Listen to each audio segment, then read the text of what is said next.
پیارے بچوں، السلام علیکم ورحمۃ اللہ وبرکاتہ۔ Subject social science class 8 part history, اور یہ لیسن نمبر 8 ہے اور ٹاپک ہے وومن کاسٹ اینڈ ریفارم۔ بچوں، آپ نے کبھی سوچا ہوگا یا آپ کے خیال میں کبھی یہ بات آتی ہے کہ آج سے پہلے 200 سال بچوں کی زندگی کیسی گزرتی تھی؟ آج کل آپ دیکھ رہے ہوں گے لڑکیاں لڑکوں کے ساتھ شانہ بشانہ سکول جاتی ہے اور تعلیم حاصل کرتی ہے، بچوں کے ساتھ پھل پھولتے ہیں، کالجز اور یونیورسٹیوں میں اعلیٰ تعلیم حاصل کرتے ہیں اور نوکریاں بھی کرتی ہیں۔ یہ جو لڑکیاں ہیں بالغ ہونے کے بعد اپنی من یا مرضی کے مطابق پسند کی شادیاں بھی کرتی ہیں۔ پیارے بچوں، اس میں کسی ذات یا کسی قبیلے کا کوئی عمل دخل نہیں ہوتا ہے۔ وڈوز کی شادیاں یا وڈوز کی شادی دوبارہ کرنے کا حق بھی حاصل ہے۔ بچوں، یہ جو عورتیں ہیں یہ اپنا ووٹ کاسٹ کر سکتی ہے اور الیکشن میں حصہ بھی لے سکتی ہے۔ یہ جو ان کے حقوق ہے، یہ ان حقوقوں کا لطف اٹھاتے ہیں اپنے حق کا۔ پیارے بچوں، اگر کوئی بھی بچی آج سے 200 سال پہلے ان حقوقوں کے بارے میں سوچ رہی تھی تو اس سے سماج، سوسائٹی بالکل چھوٹی نظر سے دیکھتی تھی۔ بچوں، آج سے پہلے 200 سال ان بچیوں کی حالت کیا تھی؟ انہیں چھوٹی سی عمر میں بیاہ دیا جاتا تھا، چاہے ہندو ہو یا مسلم۔ یہ بھی پرمپرا تھی، یہ بھی روایت تھی، ہندو مرد ہو یا مسلم مرد ہو، اس سے ایک سے زیادہ شادیاں کرنے کا حق حاصل تھا۔ بچوں، یہ جو وڈوز کی ایک روایت تھی، جس کا خاوند کسی عورت کا مر جاتا تھا تو یہ روایت تھی کہ اس کے فیونیرل میں عورت کو جلنے کی رسم تھی۔ اگر کوئی عورت اپنے خاوند کی چتا میں، جہاں خاوند کو جلایا جاتا تھا، اسی میں اگر وہ چھلانگ لگا کر اپنے آپ کو مار دیتی تھی یا جلا دیتی تھی، اسے ستی کہا جاتا تھا۔ اس کا مطلب ہے کہ وہ عورت مقدس مانی جاتی تھی۔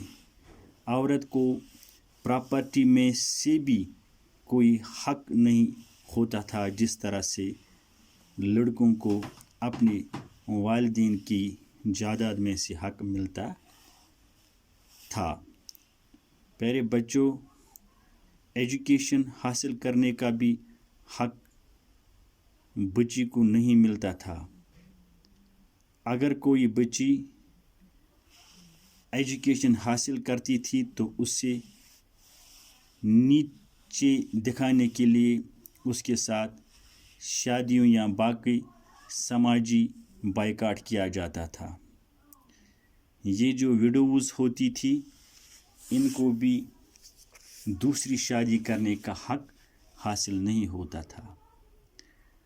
بچوں، آپ نے سنا ہوگا سماج بہت سارے طبقوں میں بٹا ہوا تھا۔ برہمن اور کھیشتریاز، انہیں اپر کاسٹ میں گنا جاتا تھا۔ باقی جو تھے تجارت کرنے والے یا جو امیر لوگ تھے، اکثر جن کے پاس زمینیں ہوا کرتی تھیں، انہیں دوسرے درجے میں رکھا جاتا تھا، انہیں وشیاز بھی کہتے تھے۔ تیسرا طبقہ تھا پیزنٹس اور آرٹیزنز کا، یعنی جو لوگ کاشتکاری کرتے تھے، ہنرمند تھے، انہیں تیسرے درجے میں رکھا گیا تھا، انہیں شودراز بھی کہتے تھے۔ بچوں، جو لیبررز تھے، سٹیوں میں گندگی کو صاف کرتے تھے، تو انہیں نچلے طبقے میں رکھا گیا تھا اور انہیں انٹچیبل بھی کہتے تھے۔ انہیں کسی مندر میں عبادت کرنے کی اجازت نہیں تھی جہاں سارے لوگ مندروں میں عبادت کرتے تھے، یا اگر کہیں پر کنویں سے پانی لانا پڑتا تھا تو انہیں وہ بھی اجازت نہیں تھی۔